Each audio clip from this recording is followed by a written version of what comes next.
Today's Thursday, May 28, 2020. Coming up on Roland Martin Unfiltered as we speak, the FBI has a news conference in Minneapolis we will go to as soon as we come back regarding the murder of George Floyd. We'll talk to several of his friends as well. Only one cop killed Floyd, but 3 more stood around and watched it happen. Why won't cops stand up when one of their own does something wrong? We'll talk to a former police officer who studied police bias about that.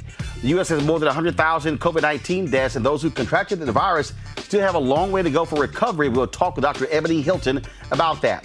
Remember that white venture capitalist in Minneapolis who called the cops, on these 3 black men for exercising in the gym? He's been kicked out of the building. We'll give the details. Another crazy-ass white woman acts a fool all over a hamburger. Really? It's time to bring the funk on Roland Martin Unfiltered. Let's go.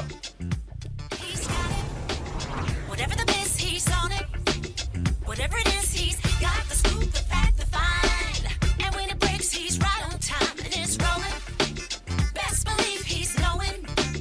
Putting it down from sports to news to politics. With entertainment just for kicks, he's rolling. It's on go, y'all. It's Roland Martin, Rolling with Roland now. He's funky, he's fresh, he's real, the best, you know he's Roland Martin now.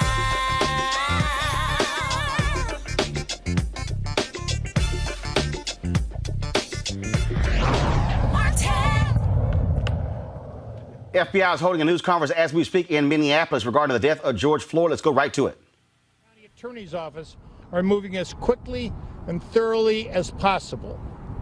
I've also been in direct consultations with Governor Tim Walz, with Attorney General Keith Ellison, and others in the state, the city, and the county to discussions on this case. As many of you know, the Hennepin County Attorney's Office is one of very few prosecution offices in the United States who have successfully charged and convicted and obtained a guilty verdict against a police officer for unreasonable use of deadly force. We have developed a detailed plan for that prosecution, and with the BCA, a detailed plan for investigation.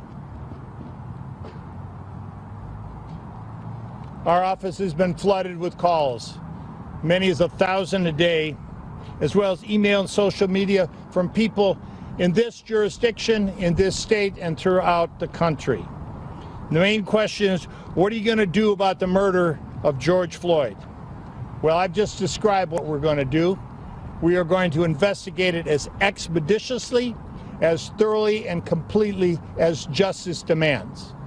Sometimes that takes a little time, and we ask people to be patient. We have to do this right, and that's what we'll do. I also want to tell you that our office has led the nation in openness on these types of cases. When we decide to charge an officer, we put the criminal complaint on our website. If we decide that the evidence does not support a criminal charge, we put our report and all our evidence on the website for all to see. When we make the decision in this case, we will do the same. What I can assure the citizens of Minnesota, we will do it as quickly as we can do it as possible. We'll do it as quickly as possible. I think Drew Evans from the BCA is next. Drew? Thank you, County Attorney Freeman. My name is Drew Evans. I am the Superintendent of the Minnesota Bureau of Criminal Apprehension. First, I'd like to share with my colleagues here in expressing my deepest thoughts and sympathies to the family of George Floyd, the heartbreak that they're going through in the community as a whole. This is a difficult time for our entire community as they mourn his death. The Bureau of Criminal Apprehension began this investigation immediately after this incident occurred when we were contacted by the Minneapolis Police Department. Agents were deployed, including our crime scene, immediately began gathering evidence, talking to witnesses, and then working immediately with the County Attorney's Office, discussing our findings and what we had at that time. Next, over the night, as was indicated, the FBI was contacted. I spoke with Chief Arredondo. He informed me he was contacting them, and that was a contact we all welcome in this process. We're working very collaboratively together through this process. Our agents are working closely together. We've deployed numerous resources. We brought in agents from all over the state recognizing the importance of an expeditious, quick investigation that is still thorough, independent, and unbiased by all of our organizations. Those findings will be turned over to the county attorney on the state side and on the federal side, as noted, to the United States Attorney's Office. The same thing we share as the FBI did. We want any citizen, anybody who was there that witnessed this event, that has information that would be helpful to our investigation, to either call the FBI tips line or 651-793-7000, which is the BCA Operations Center. My perspective is we want citizens to go wherever they are most comfortable, whichever line they are, so that we get all of the information in this case so we can conduct the most thorough investigation possible. And with that, I think we'll turn it over to the U.S. Attorney and County Attorney for questions. And so at this point, we're going to open it up for questions. I can tell you, I'll start by saying we've got questions too, and we're getting answers to those. We're doing our best. We're digging in. But we do, and I want to echo what my law enforcement partner said, we need the community's help. There were folks there on the scene, not folks that we couldn't identify necessarily at the time. We need to know who they are. Come forward. If you have a video, please share it. We want to do, as quickly as we can, a thorough investigation to get answers to those questions. And I know that I saw the first hand going up was in front of me, ma'am. You had a question? Yeah, sorry. What do you, I mean, tonight, this doesn't sound good for protests tonight. Twitter is already saying what you guys are announcing today. You know, they were hoping for maybe charges when you guys stepped out here today because we're not getting charges. Are you worried that that's going to ignite more riots tonight? My hope is that getting it out through you, that the community will understand that we are taking this seriously, that we're working as quickly as possible, so the community understands we don't announce investigations typically. As you in the media knows, it's unusual for us to come forward and tell you about an investigation. As the United States Attorney, we're counseled that we are not to talk about that until the time of the conviction, typically, or in some cases, perhaps charges. It's really imperative that the community understands how seriously we're taking this and how quickly and swiftly we are moving on this. And so my hope with that is that people will understand peaceful protests are always acceptable. That is the cornerstone of our justice system, is that people have the right to say how they feel and to talk about their feelings and to protest peacefully, but the obstruction and the destruction of property and harm to individuals has got to stop. We are one Minnesota. We're at our best when we're at our worst, and we've got to come together and stop the needless and unnecessary destruction of property and harm to human life. Sir, Can I add something? you may. Yes. This state is well known and has a strong reputation for firm and thorough First Amendment advocacy. We support peaceful demonstrations. I had a long talk today with Reverend Jesse Jackson, who came at the request of Attorney General Keith Ellison and the governor, and I believe Reverend Jackson will be speaking and asking for peaceful protests today. Peaceful protest is good. It advocates our rights, and it also calls forth the witnesses that the United States Attorney wants us to come forward. Violence does not. Violence hampers our case. It takes valuable police resources away from our investigation, and it also harms innocent people who had nothing to do with that. It gets in the way of our work. So we're asking, please say what you need to say, demonstrate how you need to do. That is in our Constitution, and all of us believe in that. But please, don't destroy an innocent person's property who had nothing to do with it. The problem is, sir, the video goes on for 7 minutes. He is clearly struggling to breathe during that time. And I think people will be hard-pressed to understand how you can bring charges, at least, against the officer who had his knee on that man's neck.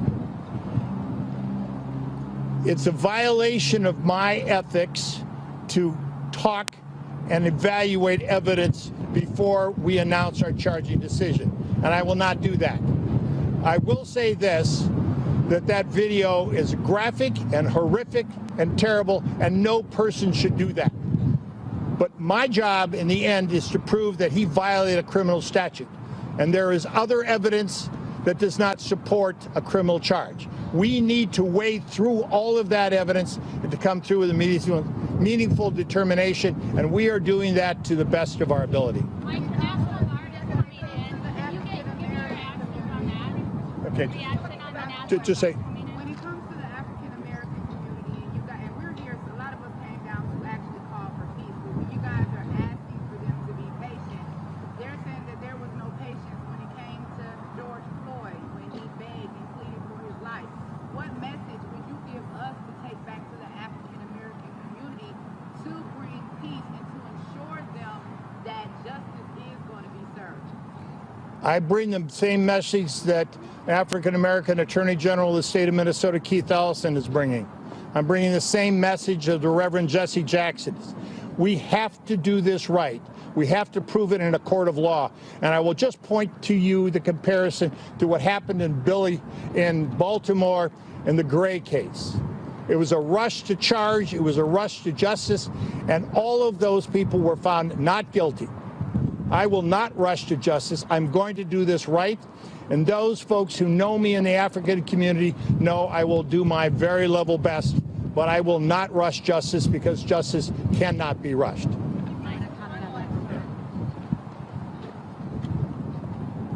Thank you for that. It was wonderful to hear you say that you came down with other members of the community to ask for peace. And that's probably the most positive thing I've heard here all day. So I cannot begin to thank you enough for that. And to the extent you can share that, and you can share the integrity and the honesty of what we're doing and trying to tell you what's going on, please do, because we need you. We need the community. But it's really important that we emphasize that everybody in the United States is entitled to due process of law. And due process of law requires us, as prosecutors, as law enforcement officers, to make sure that we've done a careful investigation. And it requires us, as I told you, I tried as a judge, I presided over hundreds of cases, including first-degree murder cases. I cannot emphasize enough how important it is that all your ducks are in a row before you make that charging decision. But you can't undo what you've done if you rush. But if you take that time, you're going to do it right the first time, and you're going to get it done the first time. Mike, I have a question just about National Guard coming in now. All right, folks, this is a news conference live taking place in Minneapolis with FBI officials and the U.S. attorneys talking about what their process is. As you heard from people asking, wait a minute, you got a video showing that George Floyd was suffocated, essentially, by the cop. Why have they yet to be arrested? They were fired on Tuesday, but they have still not been arrested. Keep in mind, they can be arrested and charged with murder, and you can still continue the investigation and go to the DA's office. Now, folks, many people have been speaking out, including George Floyd's family as well as his friends. Joining us right now is Corey Paul, Reconcile, Nigelon, and PT. Gentlemen, thank you for joining us on Roland Martin Unfiltered. Thank you for having us, brother. First of all, George Floyd graduated from Jack Yates High School, same school that I graduated from in Houston, in 3rd Ward there. Corey, you've released several different videos talking about how involved he was in the community and the issues he cared about.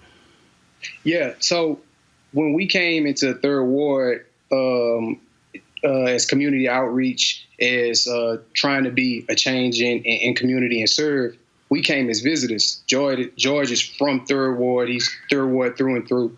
And he was already advocating and supporting and giving love for, in that community for change. So George welcomed us in, Floyd welcomed us in, and we couldn't have done anything that we did through explicitly preaching the gospel and connecting with community. We couldn't have done it without Floyd. He was legitimately our person of peace.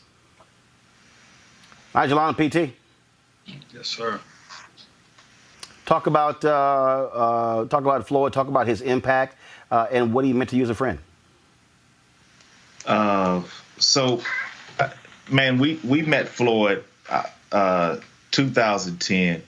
We were in Third Ward, we're a church in Third Ward, trying to reach, and you know about this, CUNY Homes. Oh, yeah. Housing projects specifically. And so, man, we put on this concert called Hope for the Tray, and we were trying to solicit people to come out. So we were literally in the neighborhood giving out flyers.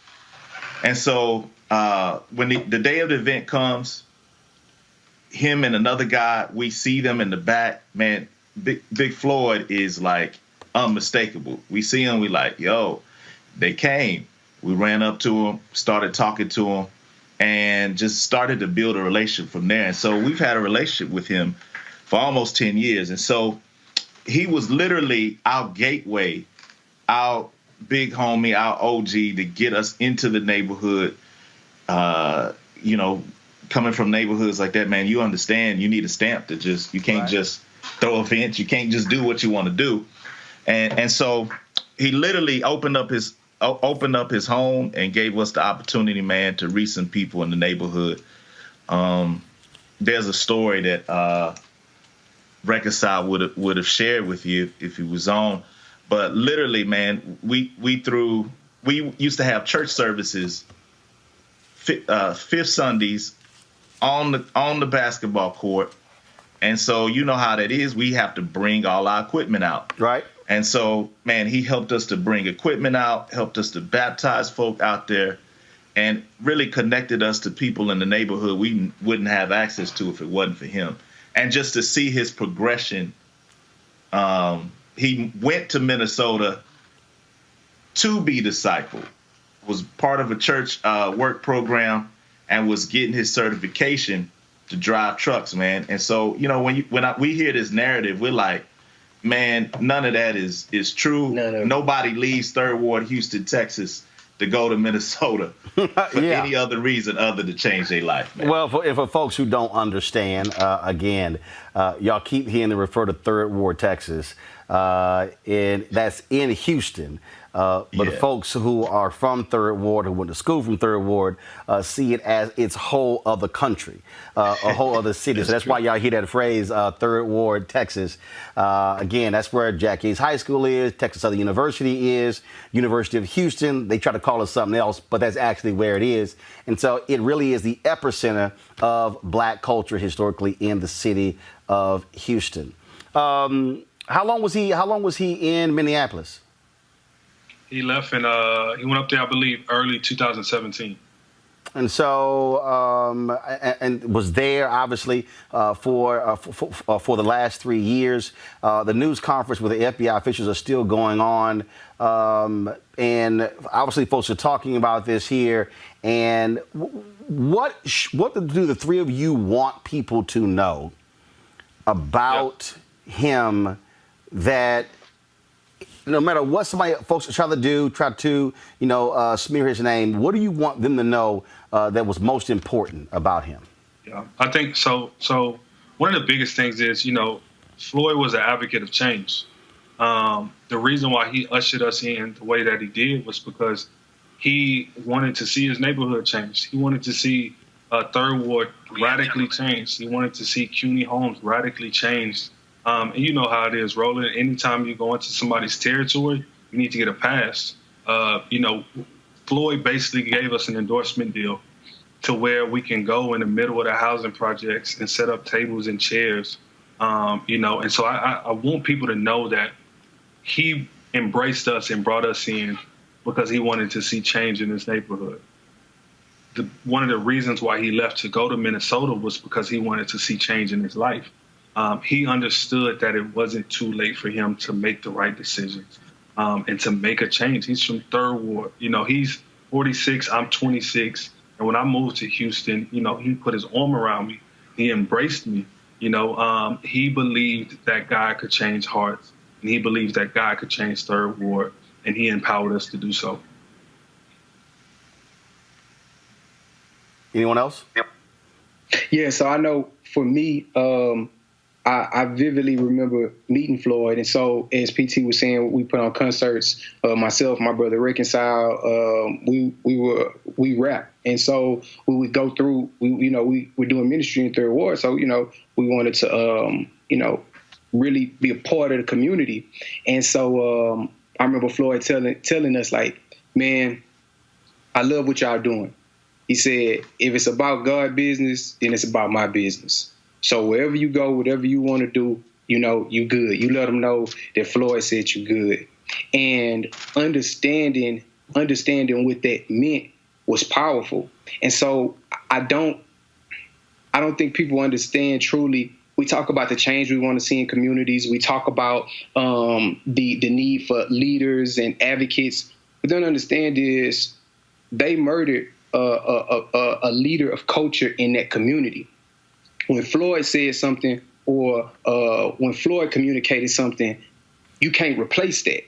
When you from the areas that we from, it's not just because it's something that's said, it's who said what is going forward. And so Floyd had that the respect, and all of his respect was gained through the love and the sacrifice. So what they don't understand is the change that you would hope to see. He was the walking, living example of that, and everything that he embodied.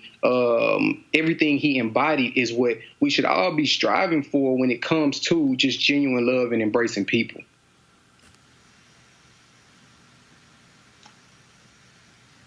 Go ahead. Yeah, Luke chapter 10. This is how I look at Floyd. He says, man, for those of us who are going into these neighborhoods and trying to do community development, carry no money bag, no knapsack, no sandals, and greet no one on the road. Whatever house you enter, first say, peace be to this house. And if a son of peace is there, your peace will rest upon him. Man, George Floyd was a son of peace that God sent.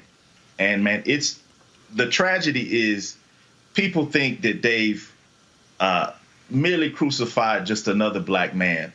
But man, in the line of innocent sufferers, all the way from Abel, all the way to Jesus Christ, man, he is an innocent sufferer whose blood, man, was shed. And I think God hears it. And I think God is going to use this to redeem some people from these neighborhoods, man. And I just want people to understand, man, it wasn't just anybody. That was a son of peace from God. Well, gentlemen, we certainly wanted you to have an opportunity to share your thoughts with regards to George Floyd, to share a part of a story that other people may not be aware of, which is one of the reasons why we created this platform. He, of course, he was starting tight end on the football team there, played in the state championship game against Temple in 1992. One of the folks with the Houston Chronicle reached out to me and told me that, and then it was crazy because I was actually at that game. That took place in Glean, watching that game. Been a 1987 graduate of Jack Case High School, and so we certainly thank all three of you for being with us, and we'll be covering this story to see where it goes. Last question, I will say this here. You heard the FBI folks talking, and other people have been talking about these protests. They've been complaining about what happened at the Target store there. You got people who are saying, oh, this is a shame. What would the three of you say to the people who are protesting, whether it's the folks who are peacefully protesting or those who have not? What would you say to the folks there protesting in Minneapolis? What would Floyd say to them? Najuline? And I think he would first off say, man, I get it. I understand it.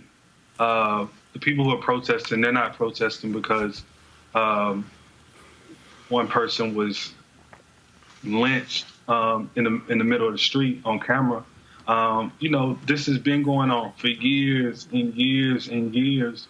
And so I think in any protest, man, you usually have two types of people. You have people who are just looking for something to do. But then you also have people who are genuinely there, who are genuinely invested into it. And so I think Floyd would start off by saying, I understand. The same way that he put his arm around me and embraced me to fight for change in Third Ward, he will put his hand around every protester and say, walk as far as you feel like you need to walk, but fight for change, strategize, walk in wisdom, and so that's what we'll continue to do. You can burn down, one police department station. Taxpayer dollars are going to pay for that. They'll build another one.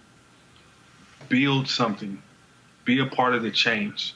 If you want to be a radical, be a part of radical change. Invest in yourself. Invest in your community. And that's exactly what Floyd did. All right, then. So appreciate it. Gentlemen, thanks a lot. Thank you, Roland. Thank you for having us, King. All right, folks. Thank you so very much. Folks, it has been an emotional 48 hours all across the country. So many people have been responding in different ways. The mayor of Minneapolis said the death of Floyd has left a lot of people shaken. Here's Minneapolis Mayor Jacob Fry. What we've seen over the last 2 days and the emotion-ridden conflict over last night is the result of so much built-up anger and sadness. Anger and sadness that has been ingrained in our Black community, not just because of 5 minutes of horror, but 400 years. If you're feeling that sadness and that anger, it's not only understandable, it's right. It's a reflection of the truth that our Black community has lived. While not from lived experience, that sadness must also be understood by our non-Black communities. To ignore it, to toss it out, would be to ignore the values we all claim to have. Andrea Jenkins, who is the Minneapolis City Council Vice President, shared her thoughts as well. As we stand here grieving yet another loss of Black life, a senseless, tragic loss of Black life, I really don't have many words. But I know that something's got to change. And so I am asking my colleagues, the mayor, and anyone else who is concerned about the state of affairs in our community to declare a state of emergency, declaring racism as a public health issue. Until we name this virus, this disease that has infected America for the past 400 years, we will never, ever resolve this issue. To those who say bringing up racism is racist in and of itself, I say to you, if you don't call cancer what it is, you can never cure that disease. And so in an effort to try and cure this disease, I am stating exactly what everyone else has witnessed, and that is racism. My panel today, Dr. Greg Carr, Chair of the Department of Afro-American Studies, Howard University. Erica Savage Wilson, host of Savage Politics Podcast. Reese Colbert, Black Women Views on Twitter and Instagram. I want to first start off this way, folks. You've heard all of these different people, mainstream media, conservative folks losing their minds, talking about what is taking place in Minneapolis, the protest, fires, what happened, folks looting the Target as well. But we want to start this way by talking about what Reverend Dr. Martin Luther King Jr. said specifically about riots. Listen. Is the language of the unheard. And what is it that America has failed to hear? It has failed to hear that the economic plight of the Negro poor has worsened. The mood of the Negro community now is one of urgency, one of saying that we aren't going to wait, that we've got to have our freedom. We've waited too long. And I think the answer about how long it will take will depend on the federal government, on the city halls of our various cities, and on white America to a large extent. This is where we are at this point, and I think white America will determine the way we go. Greg Carr, riots are the language of the unheard. Yes, they are, brother, and I'm glad that you raised that. First of all, those of you who don't support Roland Martin Unfiltered, this is the time to do it right now, because trust me, that's not going to be played on other on white-facing commercial news entertainment media. Dr. King was, of course, speaking in that second part of the 1960s. Remember what had happened in Watts in 1965. You go from 1965, you can draw a direct line to 1992 in the wake of the Rodney King Rebellion. This is why they're moving into action so quickly right now. They're terrified that this might be the point of conflagration. Dr. King is explaining why. After that Selma to Montgomery march, after the great James Meredith March Against Fear continued in Mississippi, and after, as we see by the summer of 1965, the Voting Rights Act, Watts went up in flames. People are tired of the police beating up people, in this case, a woman and her son. And it led to millions of dollars of property destruction and the loss of black life. Dr. King is speaking to that. But Malcolm X, who had been assassinated in February of that year, had been saying the same things in the previous years, 1963 and 1964. He said every summer is going to get hotter. Then Dr. King is killed after insurrections in 1966 and 67 in Detroit. 68, Dr. King is killed. And then you see 100 cities go up in flames. What we're seeing today is desperation by the state. Police chief had a press conference in Detroit today with the NAACP president chapter there with him. They are terrified now. Why? Because every time something like this happens, we get closer to the moment when we've said, we're not talking to y'all anymore, burn it down. And that is what we're seeing now. And that's what's not going to be covered on these white-facing media places. They're going to try to turn the attention to the destruction of property as if somehow you can equate that with the killing of black people in the streets with impunity. But here's the reality. Here's the reality, Erica. Everything that Greg laid out, and if you understand the history of this country, you cannot show me black progress in the history of this country that did not come without black blood being shed. Absolutely, Roland. There is a price to be paid for what we consider to be liberties. And on what Dr. Carr was saying, those two pieces, if people have not joined the Bring the Funk fan club, if they have not made a contribution, they need to look down at that Facebook, YouTube link, activate that now. And then secondly, in talking about the woman and son, I was looking over Ida B. Wells, looking at the Red Record. And that's something that people have not read or looked at the Red Record back in 1895, which talks about lynchings. We all need to make sure that we get a copy, and we're doing that now. And I'm thinking about May 24th, 1911, where you had Laura and L.D. Nelson, mother and son, who were both lynched. Here we are 99 years later talking about lynching still. And so we've reached an inflection point, and folks have got to make a decision. Do you want to be comfortable, or do you absolutely want to be free? And as you just mentioned, when we come to prices that need to be paid, when we think about those three big pieces of legislation that you alluded to that happened during the 60s, when we're talking about the Voting Rights Act, when we're thinking about housing, all of those pieces of legislation that came out of the 60s, that came out of blood, that came out of women, children, and men putting life and limb on the line so that we would have the opportunity to have this conversation that we're having today.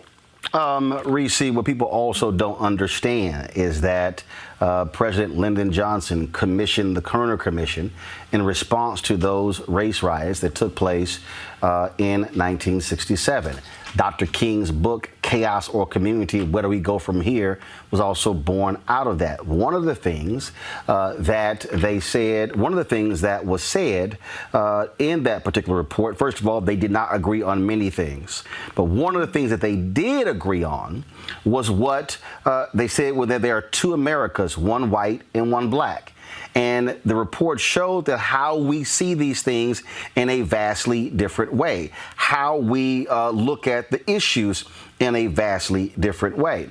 They also talked about how mainstream media was part of the problem because of how mainstream media looked at these various issues, and it was really through the lens of whiteness.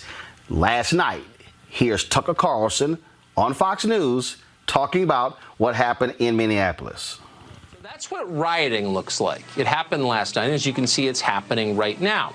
We want to be clear, we're not showing you these pictures to defend the behavior of individuals on the Minneapolis Police Department. We're not. We're defending society itself. Rioting is the one thing you don't want. Ugly opinions, police brutality, officious bird watchers, rude, entitled ladies walking their dogs in big city parks. All of that is bad. But none of it is nearly as bad as what you just saw. The indiscriminate use of violence by mobs is a threat to every American of all colors and backgrounds and political beliefs. Democracy cannot exist when people are rioting. Rioting is a form of tyranny. The strong and the violent oppress the weak and the unarmed. It is oppression. So that's what See, Reese, this is what folks who hold white supremacy views like Tucker Carlson refuse to acknowledge. It's what Dr. King talked about. They love to talk about rioting and looting, but they don't want to deal with what led to the rioting or looting. Let's go back to Sunday. You did not have people in Minneapolis protesting on Sunday. Monday was when the cop decides to put his knee and his full weight of his body on the neck of George Floyd and took the breath out of his body and killed him. You don't have the protest without the actions of the cops. The cops still have yet to be arrested. So then you have last night. I am not saying yay to last night. What I am saying is you can't speak on the rioting, the looting, the burning of cars unless you deal with what precipitated that response. Exactly. I mean, people never want to talk about what's antagonizing Black people, the lack of justice that we get over and over again. I personally don't give a damn about people rioting. This whole notion of respectability and, oh, you know, if you riot, you're going to give the white folks something to latch upon, or you're going to discredit the cause, or you're going to hurt the cause. White people are not killing Black people, harassing them, targeting them because of respectability. They're doing that because they're racist, and they feel empowered to oversee, as I said in a prior episode, what Black people are doing. They feel empowered to brutalize, to be violent, to terrorize Black people in Black communities because they know that they can do it, or they perceive that they can do it without any kind of repercussions. Like you said, Roland, we're not saying rah, rah, go out there and loot and do all these other kind of things. I don't even really like to use the word looting, to be clear. Looting is when the Treasury goes and infuses $1.3 trillion, $2 trillion, $3 trillion of our taxpayer monies to prop up these corporations because their stock value is going, not what is happening at Target. People are understandably upset, and there's no amount of respectability. There's no amount of, look, we're all up here singing Kumbaya. That's going to bring George Floyd back. That's going to stop the next killing from happening. And so I completely empathize and understand why people are enraged, and why, when they are being antagonized by tear gas, by cops saying all kinds of crazy things, why the situation escalates. So let's talk about that part. Greg, Black people, and this is the thing that white folks like Tucker need to understand, and white folks like Charlie Kirk and Tammy, whatever the hell that girl name is, Lauren, whatever the hell, and even ignorant Black people like Candace Owens refuse to understand. I ain't never met a single Black person who wants to take time away from other stuff to go protest. Mm-hmm. I don't know anybody Black who would say, you know what? I think I want to bypass spending some time with my family and friends. I want to bypass going to the park and relaxing. I want to bypass going to the movies. Because, damn it, I want to go out and protest a Black man being killed. I've never met somebody who that's their life mission. What they don't want to accept is that the only way The only way you have seen this nation confront its bigotry, confront its racism, confront its hatred is when black folks burn shit down. Now, let me be real clear to everybody who's listening to me. Roland is not advocating saying, go torch the country. What I am is laying out what is undeniable. If you read Nicholas Cott's, rest in peace, he died just a couple of weeks ago, his book on LBJ and MLK, members of Congress did not want to move on black people voting until Bloody Sunday happened. It took the images of black people being brutalized by cops in Alabama on the Edmund Pettus Bridge when they said, oh my God, we got to do something. It took a bombing in Birmingham at a church for 4 little girls who were killed. It took Medgar Evers being assassinated. Well, let me remind y'all, the United States Congress filibustered the Fair Housing Act in 1966. Senator Edward Brooke, black Republican, broke it in the Senate, but it was still in the House. King gets murdered on April 4th. On April 5th, President Lyndon Johnson sends a letter to the House saying, let's honor the life and legacy of Dr. King by passing the bill he gave his life for. It was signed into law 9 days later. I can go through this, through American history, and show you black blood being spilled, riots, stuff burning, America responding. That's American history, Greg.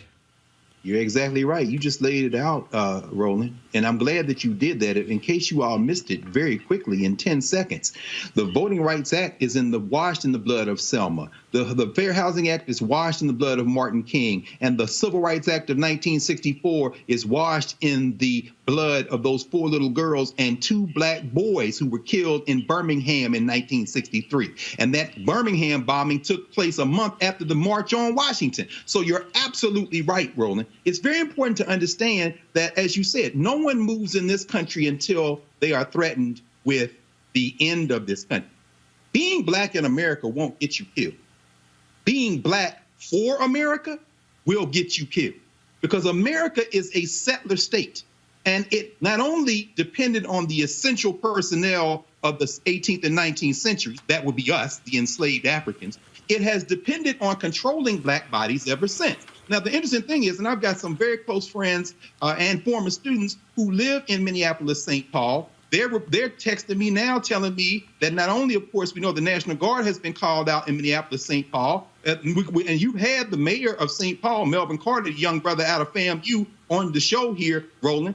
They now are surrounding the Target in St. Paul. They've closed down the rail in Minneapolis, St. Paul. They are terrified because the population that is out in the street is not predominantly black. This leads us to the real problem now facing these folks. Those of our friends and colleagues who do white-facing work, who are telling white folks, you need to organize your communities and do something about this. They've hit a resonant chord in Minnesota right now. If you look at the footage, when you have all those police officers surrounding this killer's house last night, it is mostly white people out there in the street, along with black people, with Hmong, with the Somalis in Minnesota. There's a multiracial coalition. I thought these 4 cops were fired, which I believe, parenthetically, is also a way for the city not to get sued if they can figure out how to separate the police from them immediately. But what you have is you got fired cops, and you got the lead one, by the way, who there was an opportunity to prosecute him a couple of times for about a dozen violations he's had. And guess who the Hennepin County attorney was at the time? Amy Klobuchar. We could talk about that another time. But those police are surrounding their brother-in-arms house last night, but most of those people were not black. That is the terrifying thing facing this country right now. As this settler state dissolves, because California ain't Iowa, and neither of them are the Dakotas, and it ain't New York, the multiracial coalition that will be in the street will not only be black people. And that is where they've now done the calculus and said, we better throw these few sacrificial open races to the crowd, because if we don't, we might see the end of this thing, and it ain't going to be just because black people were in this. And Erica, the thing that what we're talking about here and laying out, let me be clear, you are not going to hear that articulated on CNN, on MSNBC, on Fox, on ABC, NBC, CBS. They're not going to want to deal. See, the reason I'm linking that, because I'm linking that to the race riot in 67 and the Kerner Commission report, because the influx of black journalists, the first wave, came in after the 68 Kerner Commission report.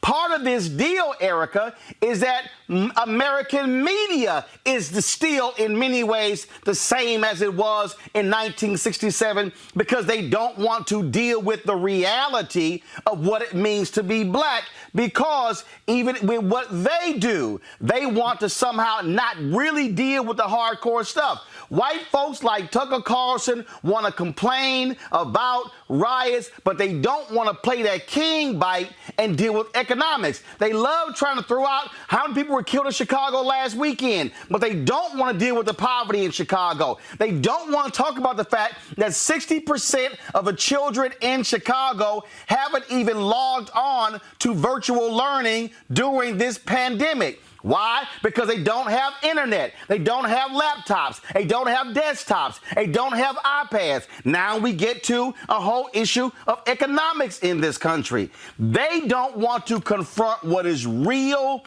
about America and its history when it comes to black people. Absolutely, Roland. And let's be clear, they are lazy and mediocre. When I looked at the piece by the Atlanta Journal-Constitution, and I'm glad you used that term distill, because it's amazing to me that many of these publications are begging, do you hear me, begging for people to subscribe to their particular publication so that they won't be obsolete like many other publications have.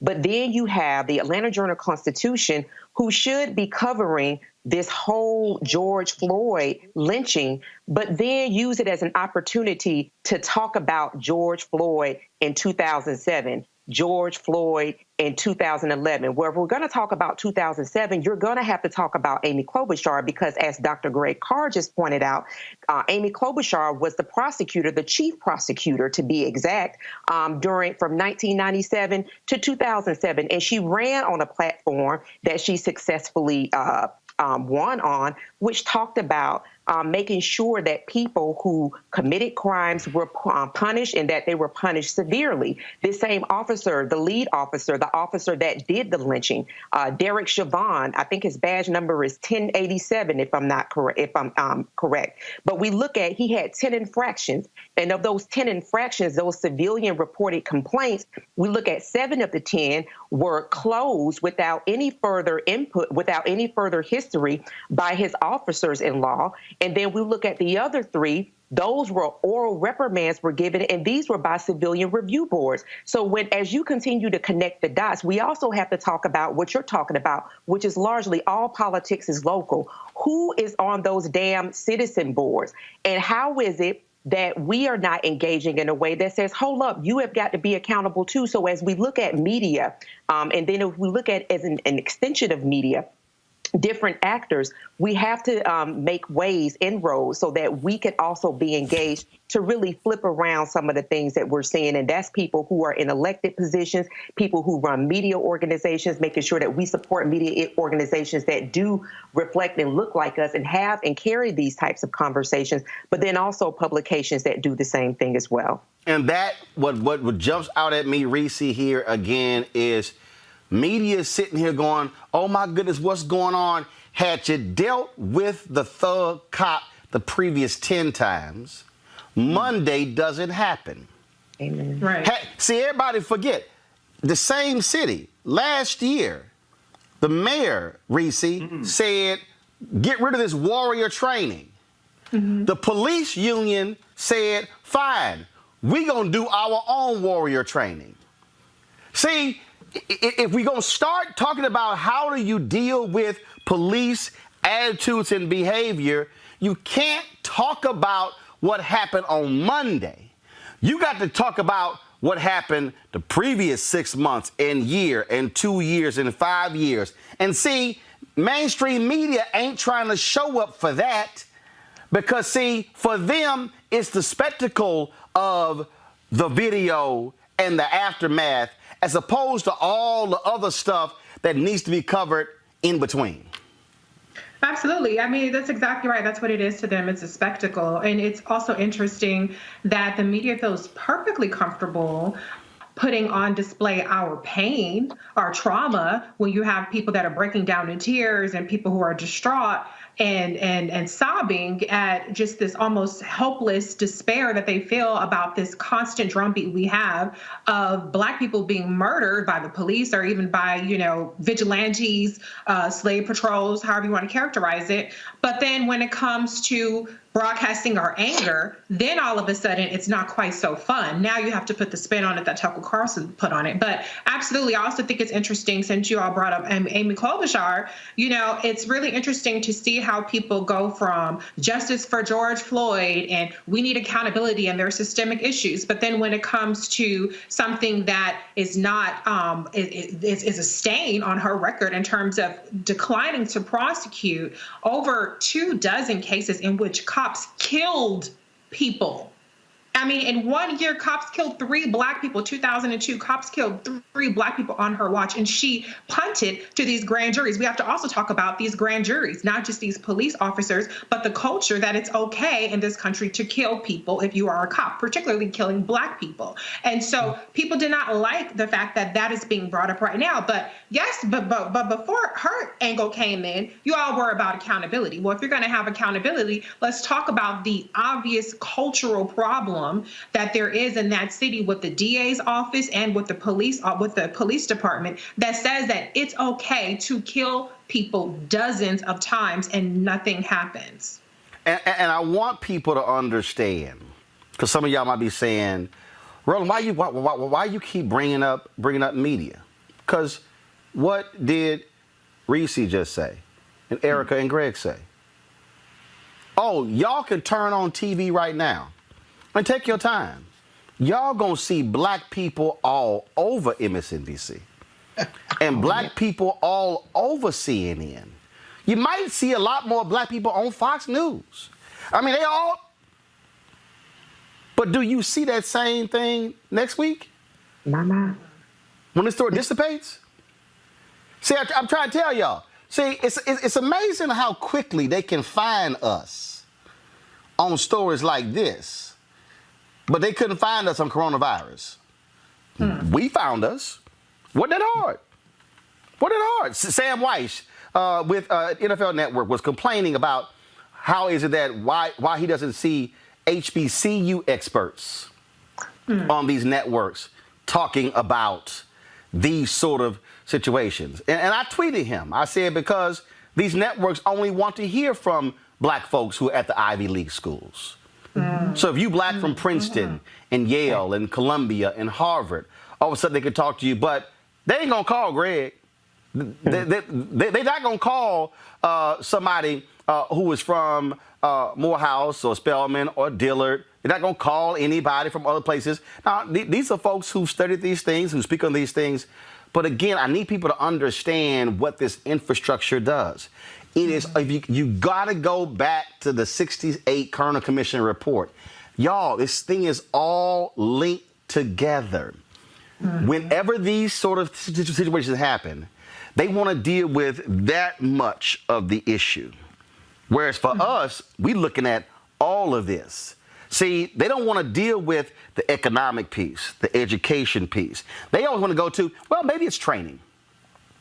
I got into it because with Greg Gutfeld of Fox News, because Media Matters had posted this link where he said, this discussion, let's just take race out of this for a second.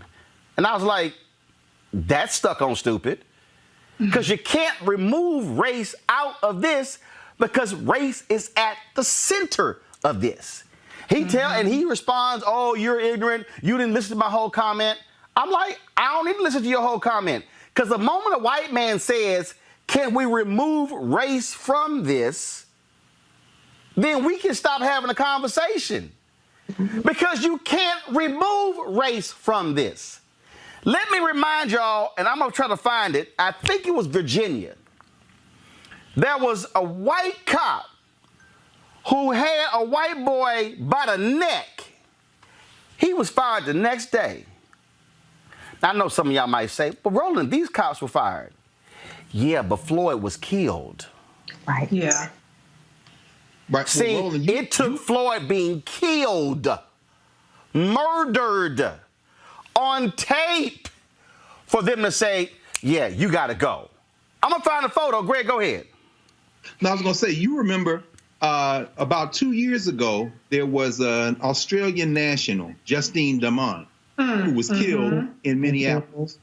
The cop that killed her, Mohammed Noor, was convicted a year ago this month. He was the first police officer, Somali, first police officer in the history of Minneapolis police force to ever be convicted of murder. And he got put in jail, and then they paid Damon's family $20 million. Now, I don't remember the Minneapolis police force surrounding his house. I don't remember any of this going on. Swift justice. And in the wake of that, Arredondo, the Minneapolis police chief who acted so quickly after he stayed up all night Monday night, that's when he became the police chief. This is very important.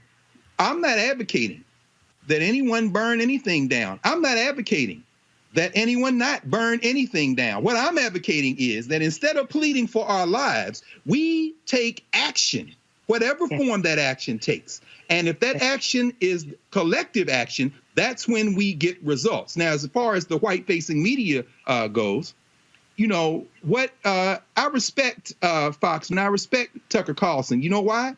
Because he understands his little illusion is evaporating before his little eyes. He's fighting desperately for his way of life that is already dead.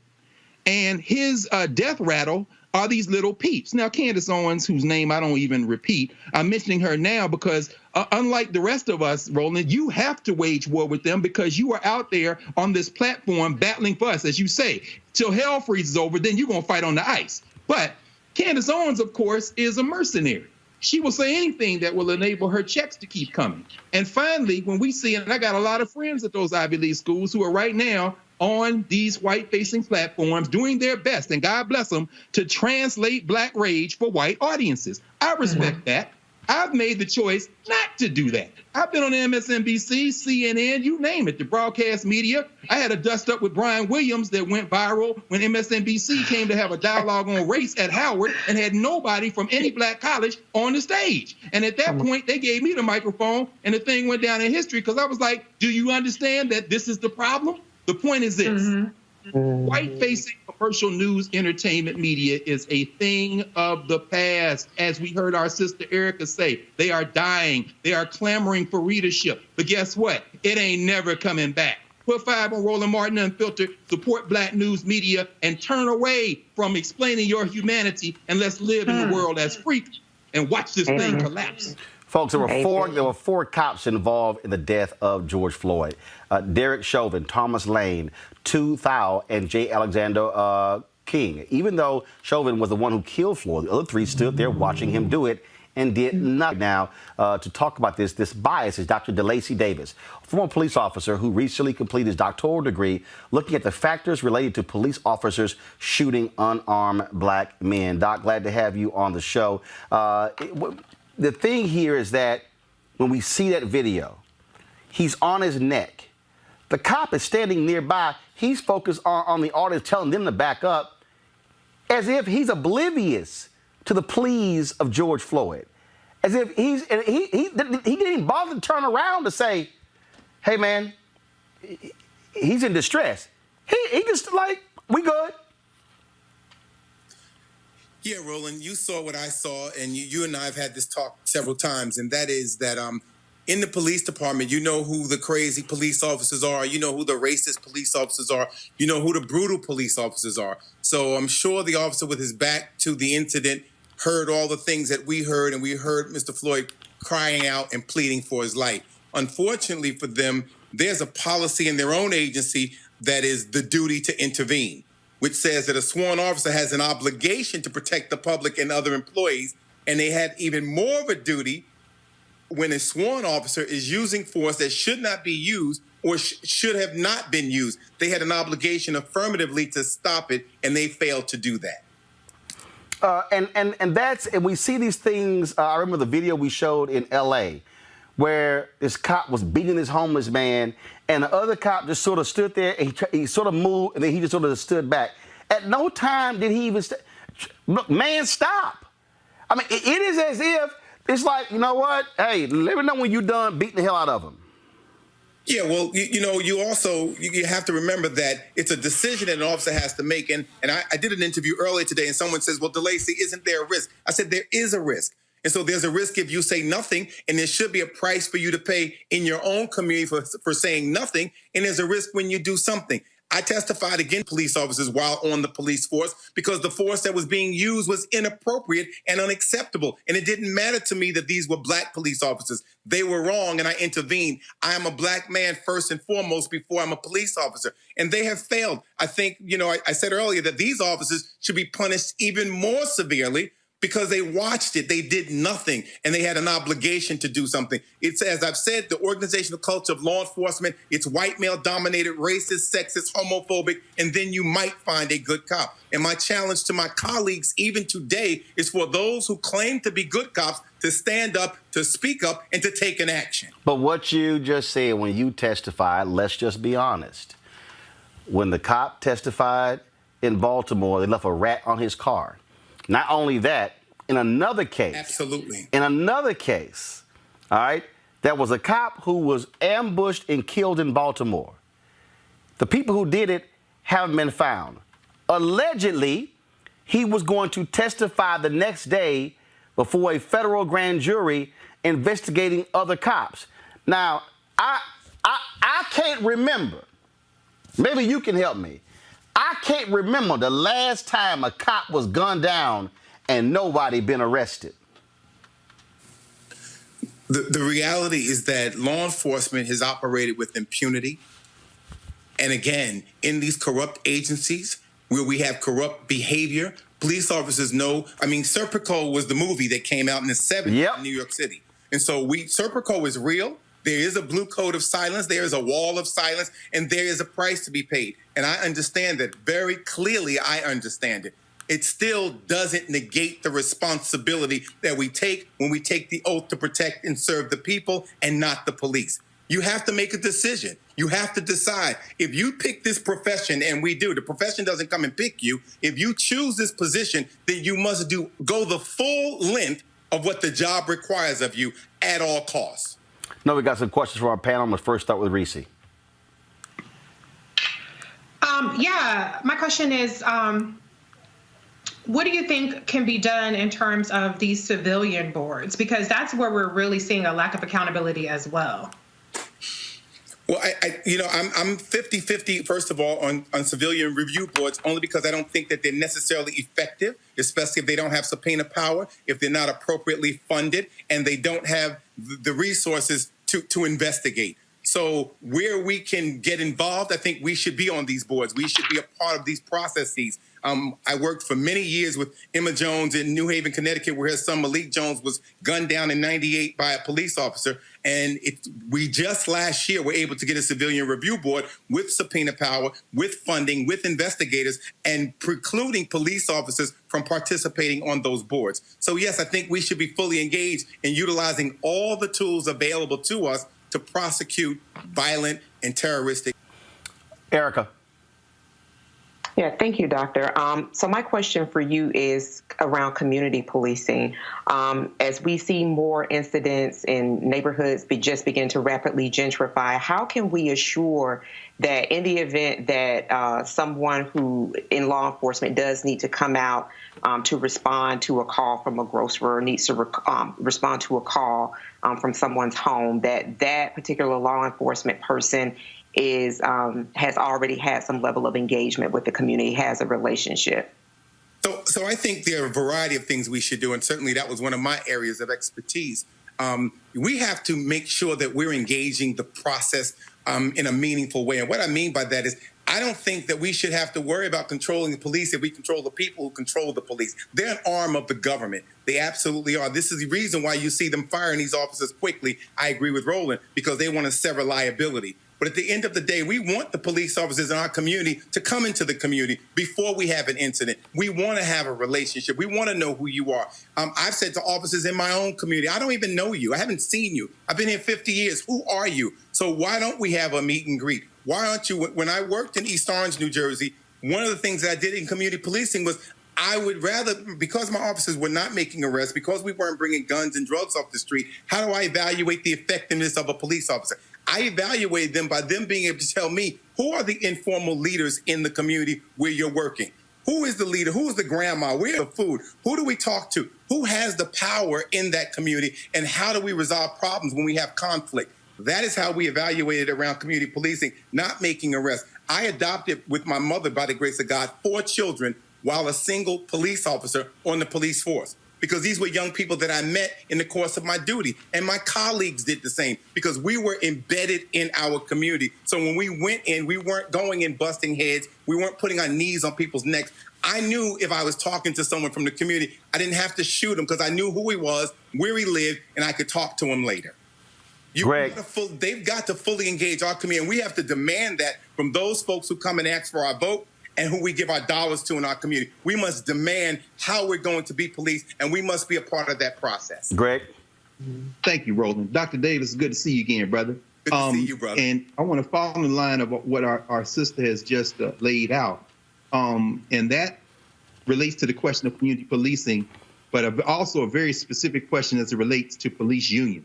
What you just described is really an alternative to the way policing is created systemically in this country. We know policing comes out of enslavement, the policing of black bodies, and I'm a person who believes in abolishing those systems of policing and creating the kind of alternatives that you've begun to describe. Now, the question revolves around what we've heard Roland talk about on this show a lot of times, the police union.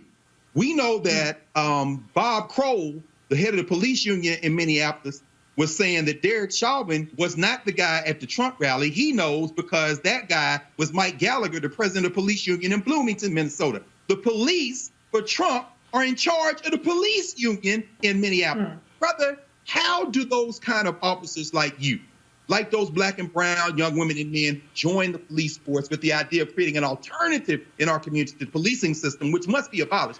How do we take over? How do you take over the police union, which is where you see the deepest concentration of these Klan members? How do we dismantle the police union, brother? So I think there's a variety of ways. First of all, the police unions, we have to sue them and hold them accountable. We also have to sue police officers in their, not only in their official capacity, but individually. Because when they start paying personally, that's right, it comes out of their control, then their behavior will change. See, we're not holding them accountable effectively. You know, it's Alton Maddox, the attorney at War, New York, used to say, very often black people are knocking at the wrong door. So we need to sue them personally. We need to sue their union and tie them up from that perspective, because the resources exist in our community. Then one example that I have is Rochelle Bilal, who was the president of the Black Police Officers Association in Philly, the Guardian Civic League, and she decided to run against the black male sheriff who had all sorts of issues going on there because she wanted to make change for the community, one, to make sure that black homes stayed in the hands of black people. And so she ran against the machine, a 3-time incumbent, beat him by 20,000 votes, and now she's the first black female at all elected sheriff in 186 years in Philadelphia. I'm a part of that transition team with Dr. Tyrone Powers and others. So we're beginning to try to build power bases around the country and in some of these communities where we can take control. She's got 400 officers working there. And so we can shape it. She's putting women in positions of power where there were always men. And women of color are getting opportunities to lead and to make a difference and to lead with compassion. And so all of this has to happen in and around the community, and we have to be engaged. We also have to bring young people through the process. The young people that I brought into the police force, I've now retired, obviously, but they now have rank. Most recently, a young lady that's in my old job in community services is a lieutenant now. I've guided her the entire career. She lives in community. She's committed to the community, and her children are in the community. So we have to work at all these different levels where we are to make change for our community and be committed to it 100%. It's not a walk in the park. It's not a protest. It's a way of living.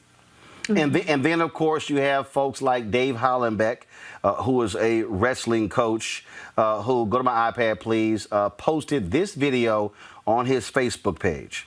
He's from Washington State. Not dead yet. I'm doing this for our police officers. The media is a race baiting machine, and I'm tired of it. I'm going to speak out every time. If you don't like that, I'm sorry, but I love all people. Wake Up America. And, of course, he was interviewed. The Bethel School District is investigating this. He's a first-year wrestling coach. He goes, I'm not a racist, man. I don't have that in me. My children don't have that in them. I didn't instill that in them.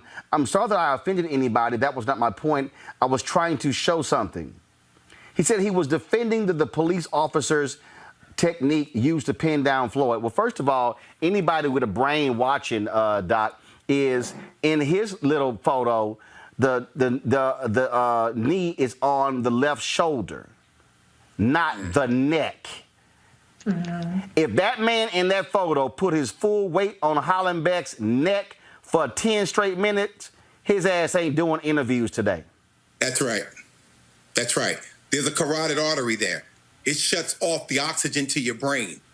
It kills you. There's no technique taught in the police academy to put a knee on the neck. It is not a compliance technique. In fact, again, me looking through their policies today and preparing for this interview, they say when there's arrest, you're only using force to gain compliance, where you had compliance. Therefore, the force should have been stopped. And if you didn't stop it, the officers standing there had an obligation to intervene and attempt to stop you, which they did not.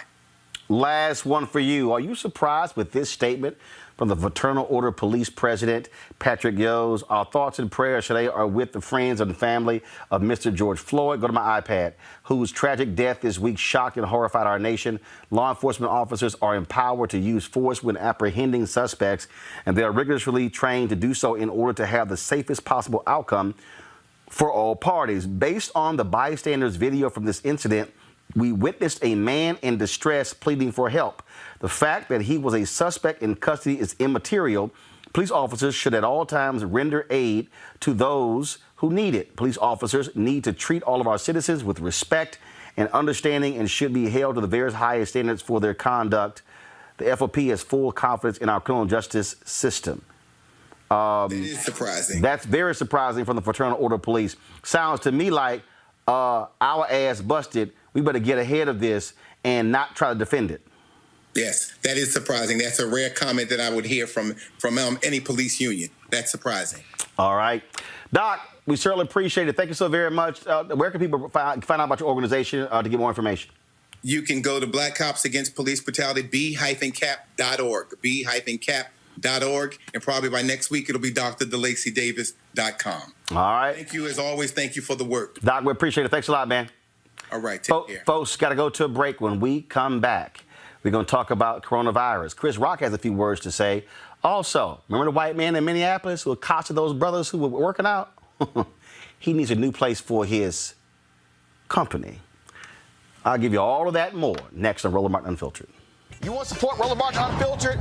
Be sure to join our Bring the Funk fan club. Every dollar that you give to us supports our daily digital show. There's only one daily digital show out here that keeps it black and keep it real as Roland Martin Unfiltered. Support the Roland Martin Unfiltered daily digital show by going to RolandMartinUnfiltered.com. Our goal is to get 20,000 of our fans contributing $50 each for the whole year. You can make this possible.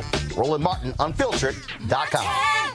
Folks, we are unapologetic in supporting black businesses, and the folks at Ceek.com have a couple of great products. First off, this is their virtual reality headset.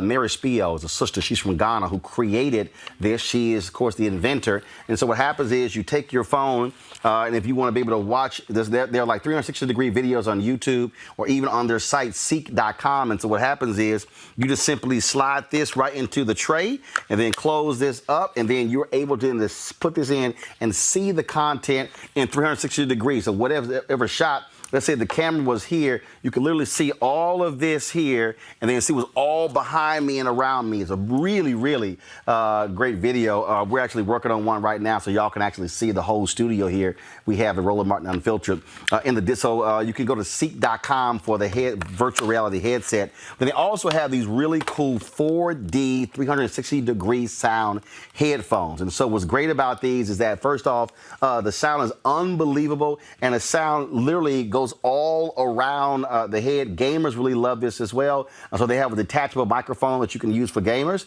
which is great. They're Bluetooth, plus they're also wired.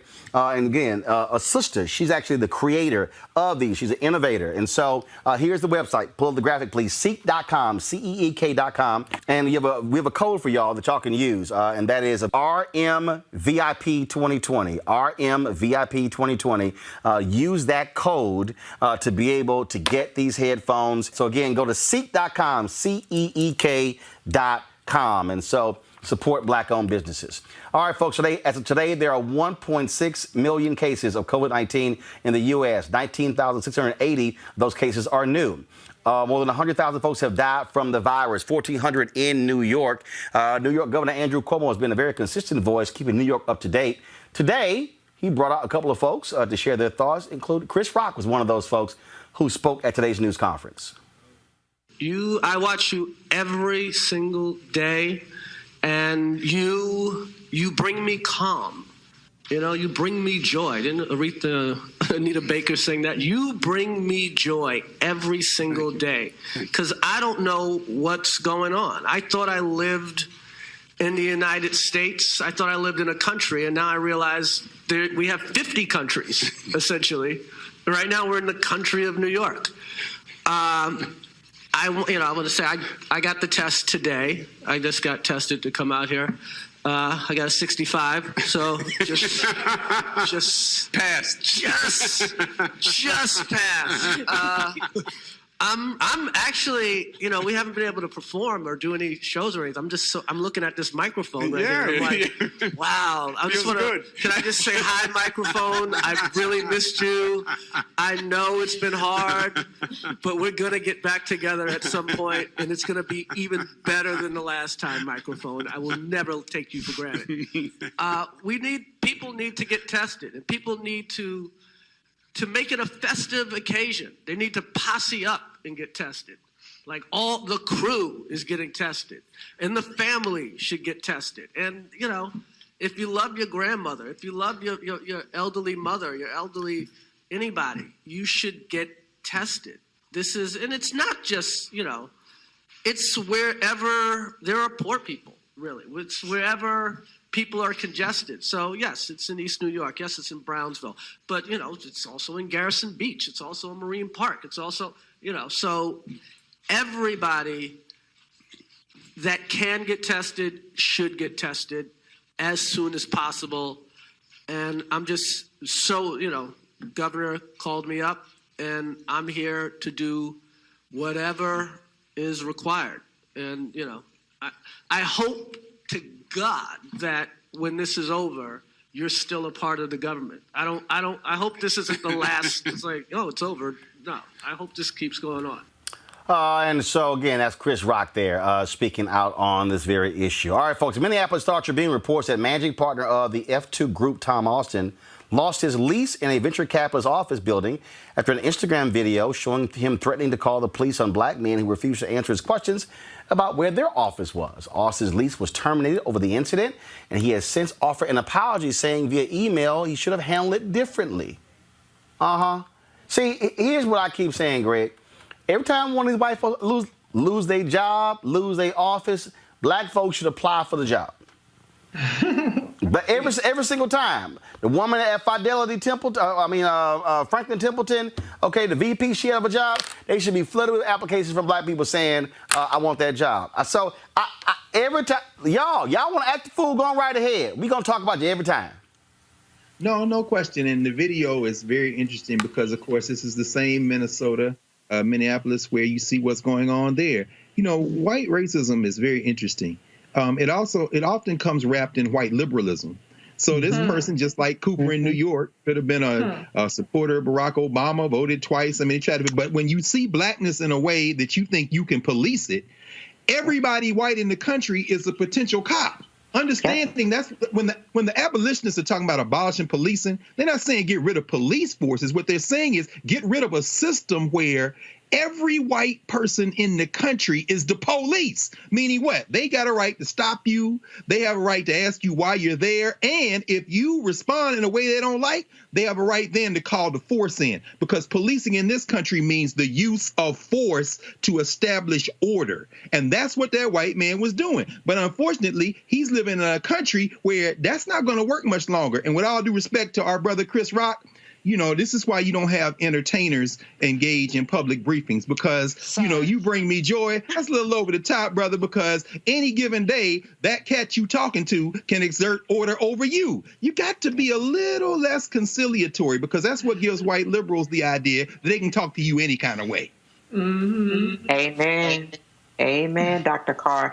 And on that note, in the piece around Tom Austin, he mentioned that he would have said the same thing had it been a bunch of women when he was talking about the way that he responded to those black men. And I thought to myself, fool, you wouldn't have said that to a black woman. You wouldn't have ran up and said that on a black woman. And just thinking about how really this is, when I think about what Dr. Carr was talking about, this whole kind of like white people feeling as though, and really exercising the freedom to be able to police black bodies. I just really think about when these same white people went outside and they didn't have masks, because guess who COVID was supposed to just impact solely, or just the most? Black and brown folks. So, well, as long as it's those folks, then I can go out and I can do whatever the hell I want to. I don't have to wear a mask. I can go and engage in activities because it's not my issue. It's their issue. I'm also thinking about how white people have these communities that they plan and they build them in such a way where only the people who are exclusive in that neighborhood can live in those neighborhoods.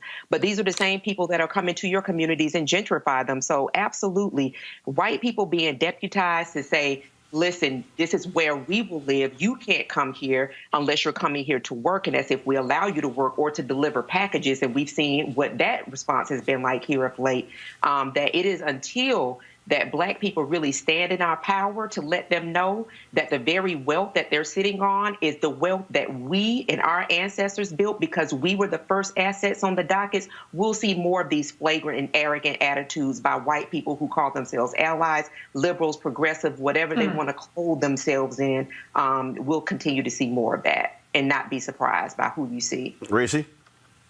Absolutely. I mean, everybody likes to share this quote about the white moderate, and I be telling people these white liberals ain't shit either. I mean, they just as bad sometimes in terms of their self-deputizing and their policing, and you don't belong here. That's what Tom Austin was saying to these gentlemen in that video. And this wasn't even a residence. This was a work building. And so the notion that he knows that these people don't belong somewhere that they had been leasing for over a year is ridiculous. And I'm also happy that they recorded the situation. I saw some people, being all upset. Why do you have to record every encounter because somebody is having a negative encounter? Because when Tom Austin first responded to this incident, he said, well, they were threatening me. And that's why he was calling the police or trying to call security. That never happened. He completely fabricated that. And so that's why we need a record of our interactions with these so-called deputies, these slave patrol people who believe that they are overseers. So it's now he's had a change of heart because I guess he's gotten more flack. But at the end of the day, if you are threatened, walk the hell away. That's what I do. If I feel threatened, black people, if we see somebody running, we run. Y'all need to learn how to channel some of that energy. If you threaten, then turn the hell around and walk out, okay? Don't engage with people. Don't walk up to them. Don't put your phone in your face. Don't threaten them. Walk away. It's just that simple. Well, speaking of walking away, the folks with the Lincoln Projects and Republicans who cannot stand Donald Trump, they want him to walk away. Here's one of the videos they dropped. We have some people that claim to be Republicans, and they've gone crazy. Weaver and Schmidt, all losers. Still talking about us? It's been a week now, and you're obsessed. You've tweeted about us over and over. You've called us names, got your allies to censor our ad, and we're still there, living in your head. Maybe instead of focusing on us, you should do your job. The Lincoln Project is responsible for the content of this advertising. Well, of course, Donald Trump is really upset because Twitter also has fact-checked him. And then guess who steps out there and he was whining and complaining about it? Oh, Mark Zuckerberg. Of course, he went on Fox News, of course, to say that that they're not going to be in the business of, frankly, fact-checking the president, because that's really not what their job is. Then today, of course, Trump signs this so-called executive order, which really has no power whatsoever, limiting the legal liabilities of these social media companies. But here's the problem, Greg. He's actually opened the door for him to get sued. And so it's really interesting. Nancy Pelosi did not waste any time talking about Mark Zuckerberg. This is what she said. But that's an outrageous situation. While Twitter is putting up their fact check under what the president says about voting, they still won't take off the misrepresentations the president is putting out there by the death of a gentleman whose wife died, and he's asking them to take down the president's misrepresentations. So it's, yes, we like Twitter to put up their fact check the president, but it seems to be very selective, very selective. And of course, Nancy Pelosi there, and what's amazing to me is it's amazing to me to listen to, again, this whining, if will, of Mark Zuckerberg. Greg, he is allowing Trump to lie. This is what he said to Dana Perino last night. Check this out.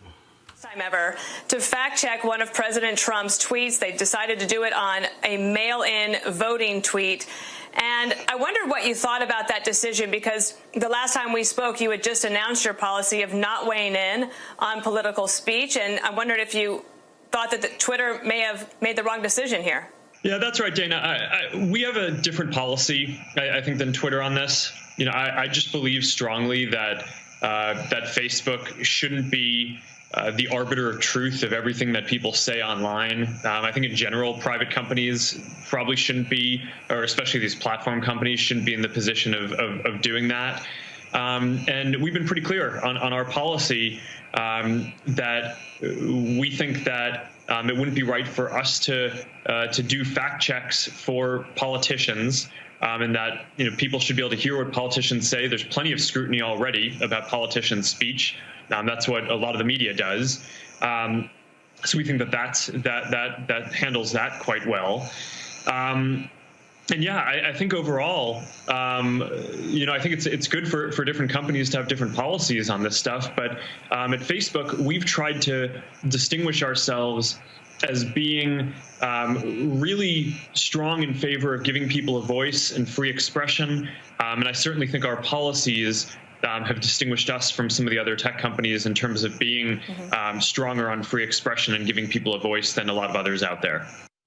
Great, utter bullshit. Well, I see and respect Zuckerberg's position. I'll tell you why. Mark Zuckerberg's a capitalist. This is why I don't buy that Lincoln Republican bullshit, because the GOP and the Democrats too, but the GOP very specifically is the party of these corporate, quote unquote, titans and finance capital. We can't lose sight of the systems that are teetering at this moment. Mark Zuckerberg, with his Facebook empire, and I don't have a Facebook account, and what you just showed is a reason why, one of the reasons why, is trying to preserve his market share.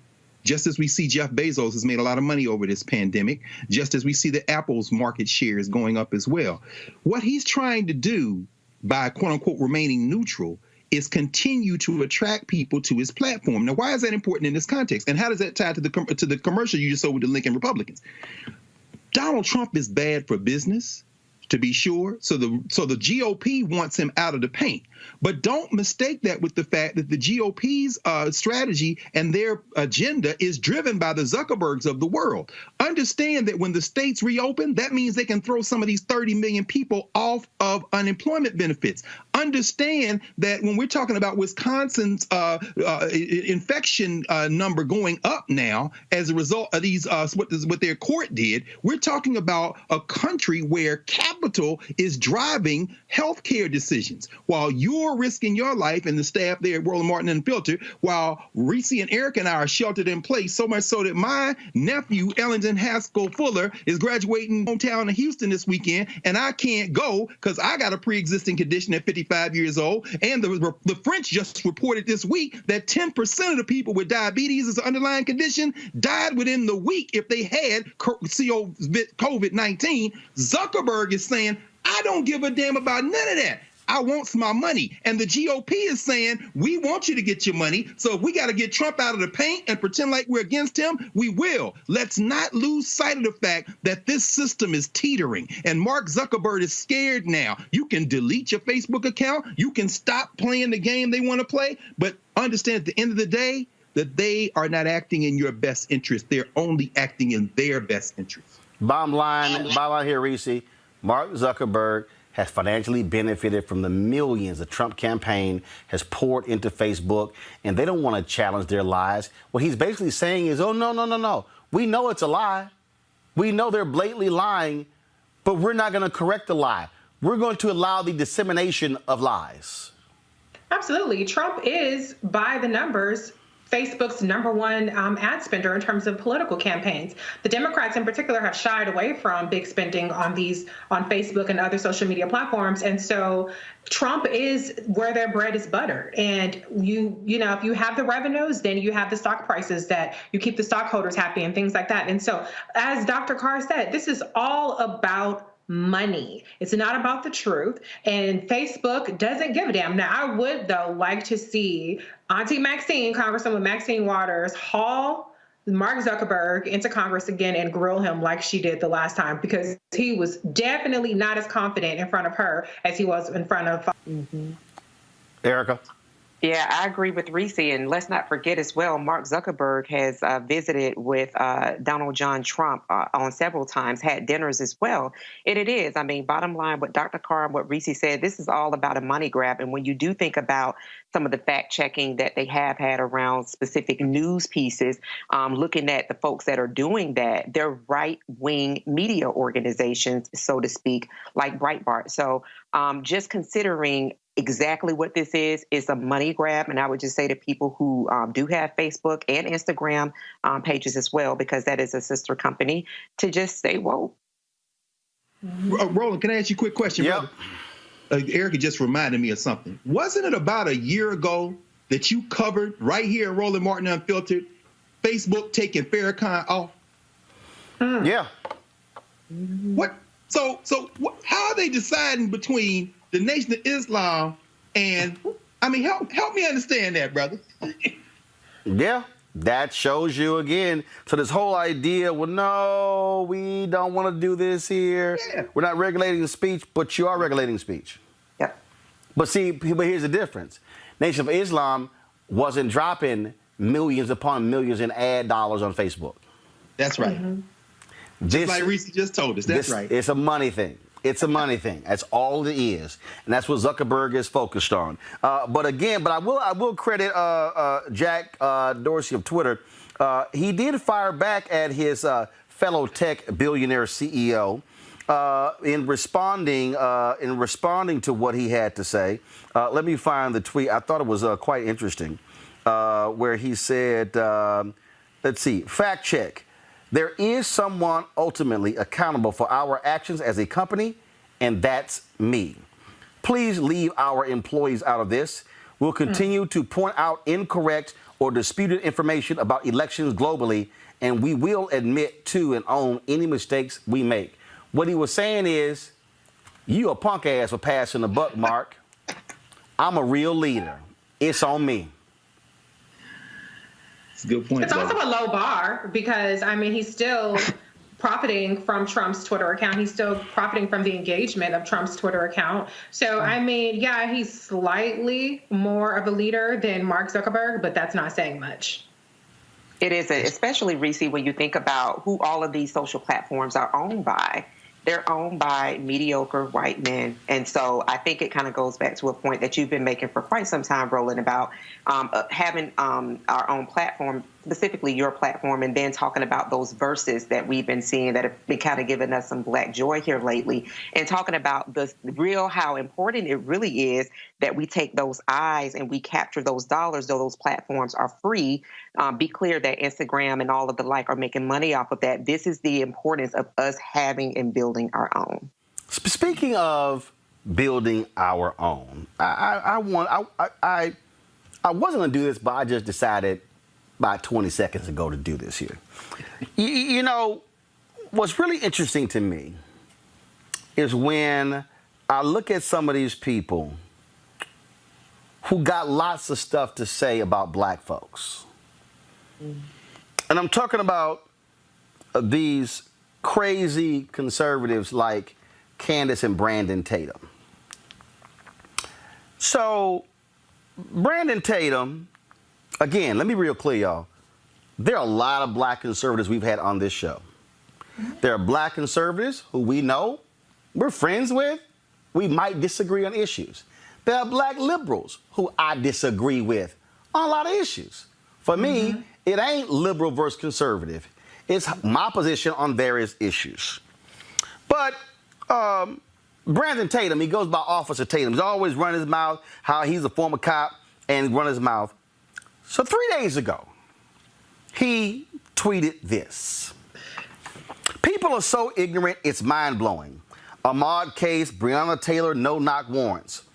I will debate any one of y'all live on IG or YT, Instagram, YouTube.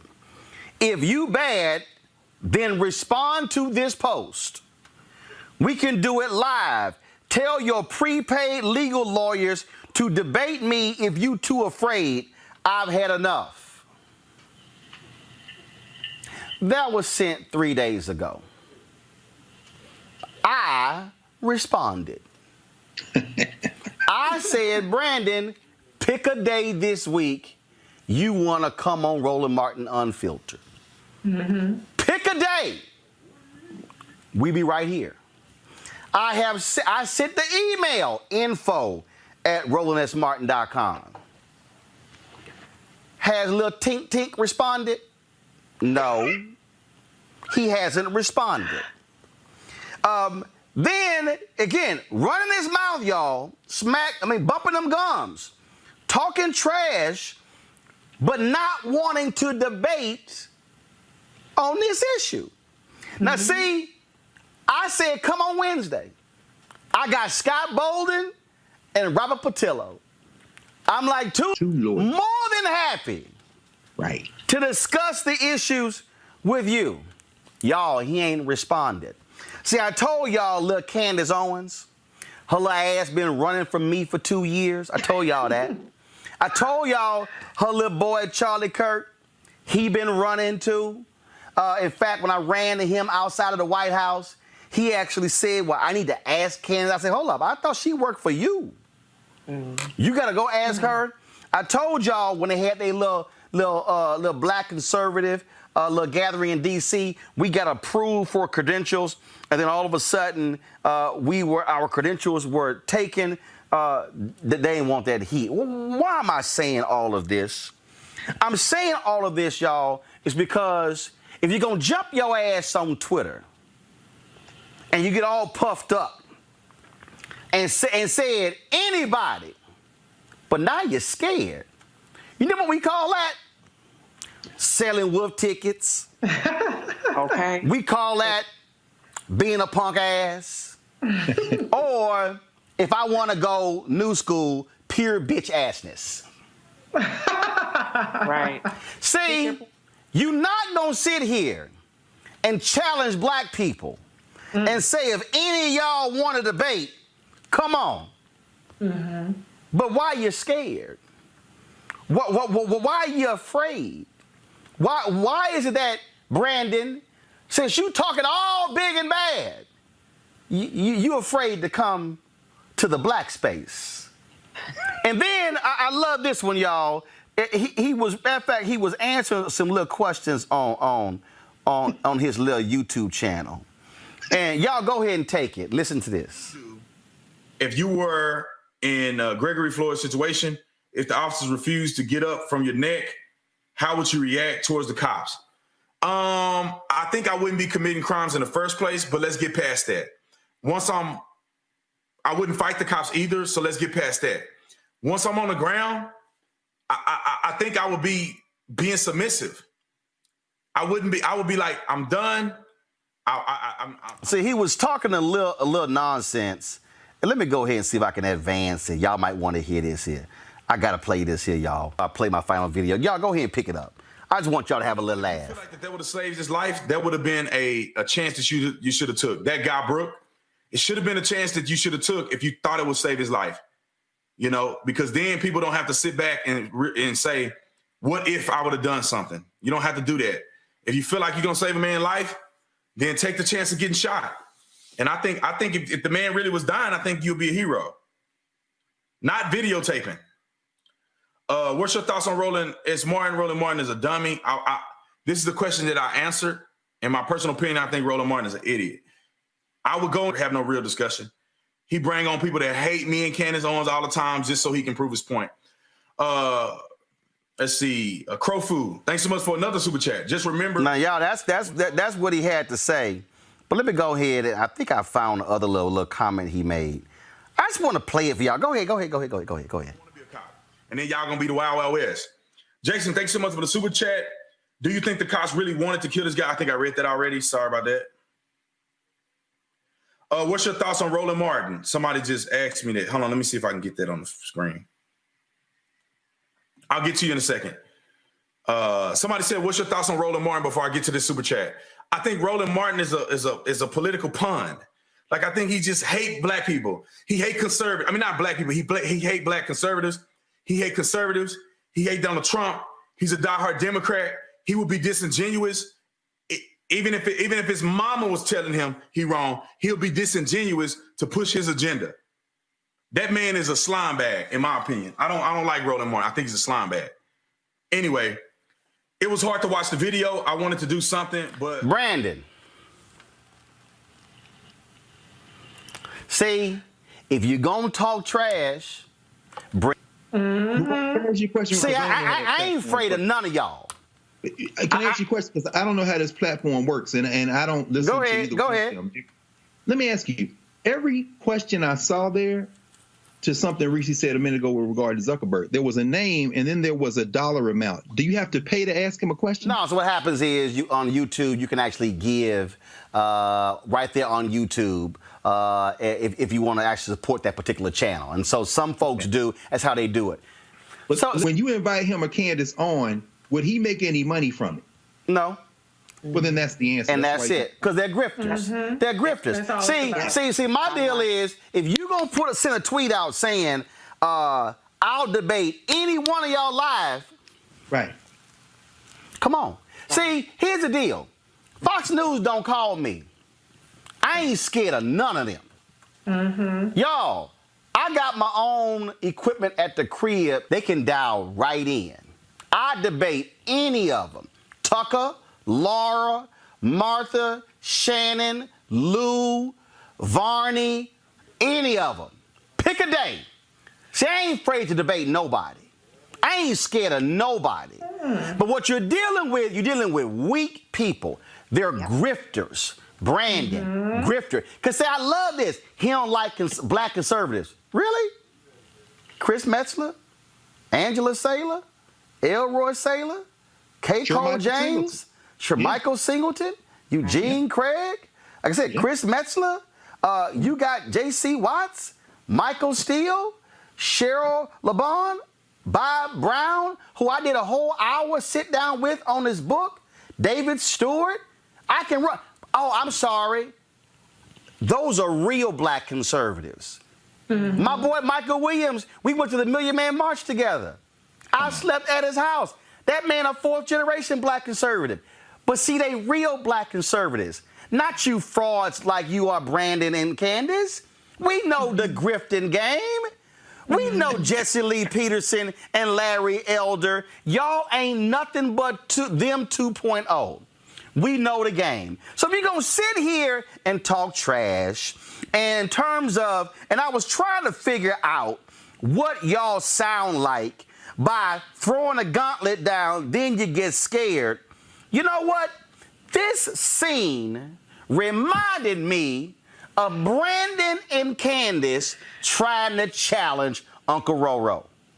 Y'all check. Wretched slugs. Don't any of you have the guts to play for blood? I'm your huckleberry. That's just my game.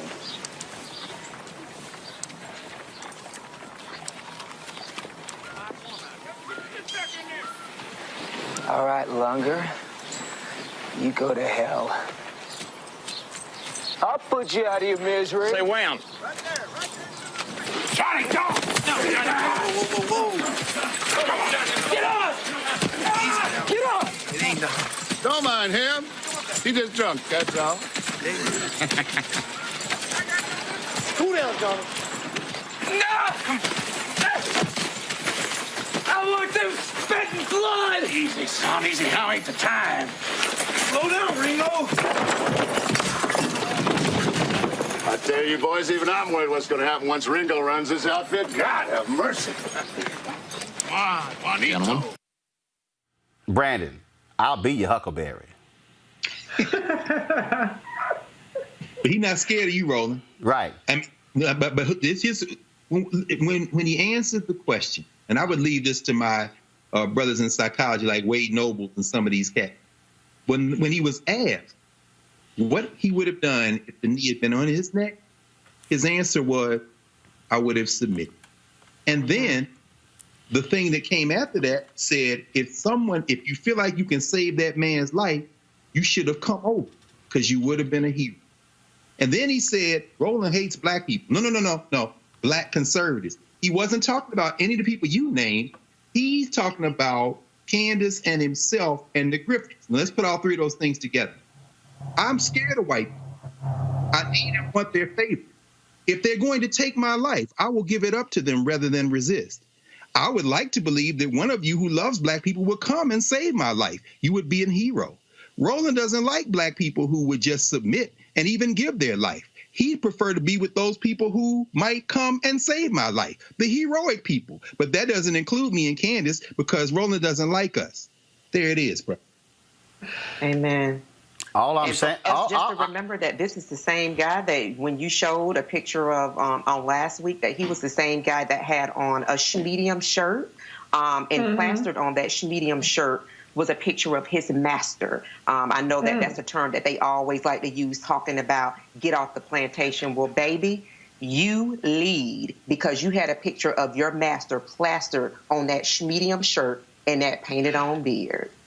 All I'm saying, Reese, if you gon' challenge folk publicly, don't punk out when they respond.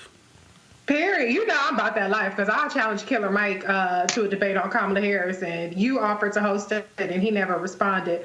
So, yeah, a lot of people feel comfortable preaching to the choir, preaching to their grifting clients, but when it comes to having an actual substantive conversation, they know they can't hack it. We saw that he couldn't even hack it with his own folk. He was the one who got all rah-rah and, nigga this and this, that, and the other, and, threatening violence upon people. And so he knows he is absolutely not cut out to come on this show and go up against you because you actually know about black conservatism, and all he knows about is grifting, and I won't say the other word I have in mind.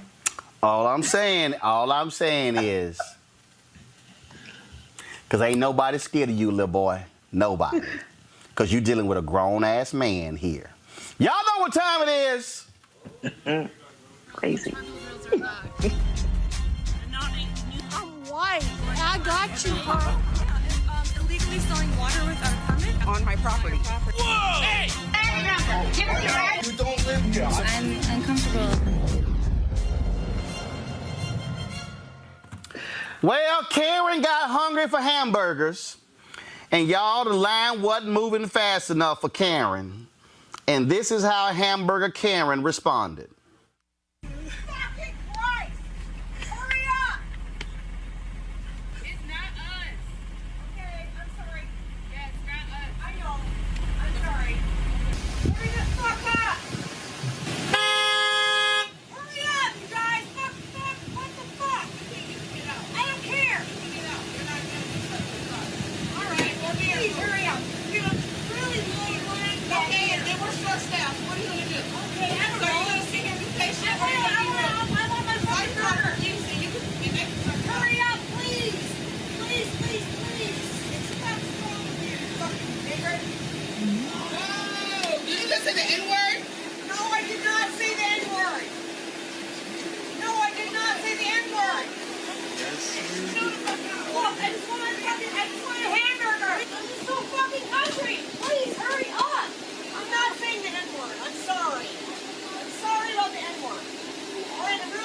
called the N-word. I just can't help myself sometimes.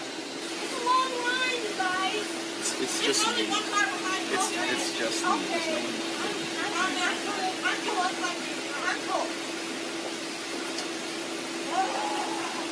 You might as well politely drive up on mine, little baby. So you use the N-word, then I didn't use the N-word. I'm sorry for using the N-word. I can't help myself sometimes. You know what, Roland? That reminds me. Been rereading Stokely Carmichael, Kwame Ture's book, Ready for Revolution. Yep.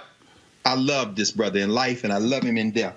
It reminds me, remember when they were on the Meredith March Against Fear, and they were getting ready to drop the call for Black Power, William Acosta Ricks and them, and Carmichael is standing next to Martin Luther King, and he said, "You tell the Mississippi police that all the scared N-words are dead. They done shot all the rabbits. They're going to deal with some men." And Dr. King keeps rubbing his head like, oh, God. And then they drop the call for Black Power.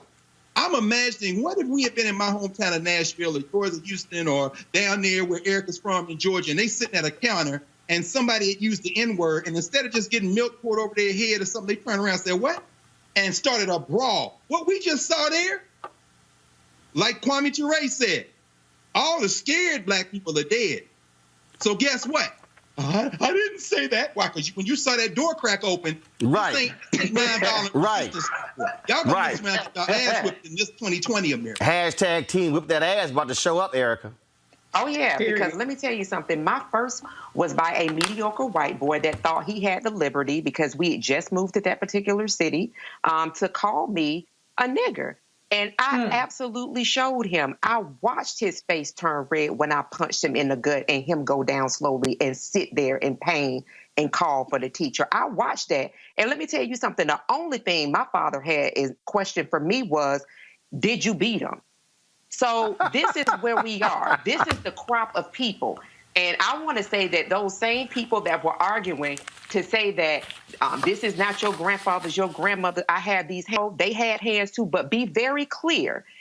We have hands, and we will give them to you. Amy, Carrie, Tom, Beckett, whoever it is, we will give them to you. Try it if you want to. Race it. You know, the energy switches when you get out the car, because I've had one of these crazy-ass white people honking at me in D.C., I mean, laying on the horn, and I got out that car, and let me tell you know, she almost pissed herself. She drove off so fast, but I was about to beat her ass in D.C. because I was like, you don't even have to get to the N-word. The fact that you're sitting up there honking at us and we at a red light is enough. And I know people gonna talk mess, that's ghetto, whatever, that's fine. Sometimes it has to be that way. You know, sometimes you have to take a little risk when people are out of pocket. So she definitely got off easy, because the honking alone would have got me out the car. All I'm saying is, whether you honk your horn or you you thump your chest on Twitter, Brandon, don't ask for an ass whooping, because you might get it.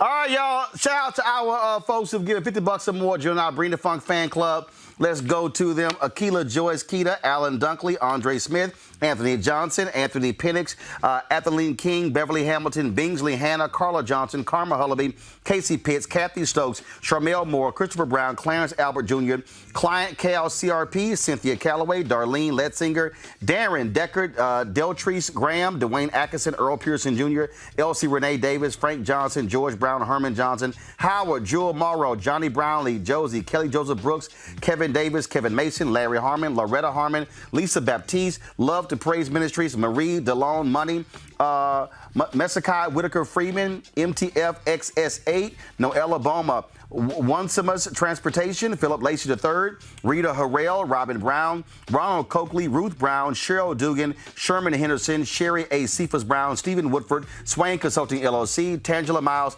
Teresa McPherson, Tracy Lewis, Truman Heath, Veronica Nobles, Walter Crawford, World Class Satanists, what the hell? But we'll deposit your money Yasmin Lawson, Yvonne D. Johnson. Also, R. Strickland, Virgil Preston Bay. Give it up for M.L. Latson, Pamela Williams. Let's see here. T. Nelson, Julia Daniels, Dexter Brown as well. And so we want to thank all the people who joined our Bring the Funk fan club. We're more, we probably around 6,500, maybe even 7,000. Our goal by the end of the year, folks, is to have 20,000 of our followers to join our Bring the Funk fan club, where we're asking $50 or more if you want to. That comes out to be about $4.19 a day, $4.19 a month, 13 cents a day. To join our Bring the Funk fan club, bring it up, please. Cash App, $RME/R Martin Unfiltered. Venmo, venmo.com/RM Unfiltered. Or you can send a cashier's check, folks, or money order to New Vision Media, Inc., 1625 K Street, Northwest, Suite 400, Washington, D.C., 2006 20006. Great panel today, Greg, Erica, as well as Reese. I think people, hopefully they learned a whole lot. Y'all, the panel still there? Did y'all get rid of them? There you go. Still there. We appreciate it, folks. Again, great conversation. And we, of course, we hit more. Yesterday, we actually hit our highs. We broke 8,000 folks who are watching live on YouTube, more than 3,100. Last month, we did 11 million views on YouTube alone. And so, folks, we want you to do this here. We are just 5,000 away from having 500,000 subscribers on YouTube. So, folks, do me a favor. If you do not subscribe to our YouTube channel, go to YouTube, click subscribe, and also turn your notifications on so whenever we go live, then you'll get notified when we go live. Nobody else is doing this show. It's a whole bunch of people out there smacking their gums once or twice a week. We're putting on real show, real guests, real analysis every single day because we are not going to let somebody else control our narrative. And look, CNN, MSNBC, Fox News, all of them, y'all can hire all the black folks y'all want to, but here's the deal. Can't none of y'all out-black me when it comes to black news. That's right. That's all I'm saying. That's all I'm saying. Because if you got guts, you wear I Can't Breathe shirt on TV. All right. I'm going to see y'all tomorrow. Roland Martin Unfiltered. Pound, thanks a bunch. I got to go.